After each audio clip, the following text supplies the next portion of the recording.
ইমামতি করছেন সেনাপ্রধান জেনারেল ওয়াকারুজ্জামান এবং তার পেছনে নামাজ আদায় করছেন রাষ্ট্রপতি সহ আমন্ত্রিত অতিথিরা। এমনই একটি ছবি ছড়িয়ে পড়ে সামাজিক যোগাযোগ মাধ্যমে। বুধবার স্বাধীনতা ও জাতীয় দিবস উপলক্ষে সংবর্ধনা ও ইফতার মাহফিলের আয়োজন করেছিলেন প্রেসিডেন্ট মোহাম্মদ শাহাবুদ্দিন। বঙ্গভবনে অনুষ্ঠানে বিভিন্ন রাজনৈতিক দলের নেতৃবৃন্দ, কূটনীতিক ও বিশিষ্টজনরা অংশ নেন। সংবর্ধনা অনুষ্ঠানে অংশ নেন সেনাপ্রধান জেনারেল ওয়াকারুজ্জামানও। সেখানে ইফতার মাহফিলের পর অতিথিরা অনুষ্ঠান স্থলে অস্থায়ী শেডে সেনাপ্রধানের ইমামতিতে মাগরিবের নামাজ আদায় করেন। এ সময় রাষ্ট্রপতি মোহাম্মদ শাহাবুদ্দিনকে ইমামের পেছনে চেয়ারে বসে নামাজ আদায় করতে দেখা যায়।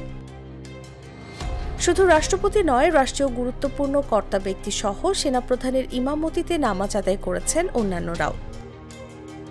এদিকে সেনাপ্রধানের ইমামতির এই ছবিগুলো মন কেড়েছে নেটিজেনদের। ছবিগুলো শেয়ার করে প্রশংসা করছেন জেনারেল ওয়াকারুজ্জামানের।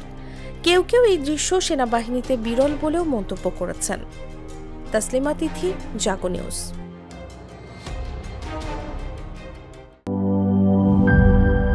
সানবিট সব দিবে সামাল। সানবিট ম্যাজিক প্রেস ডিশওয়াশিং এর মাথা ঘোরানো সলিউশন।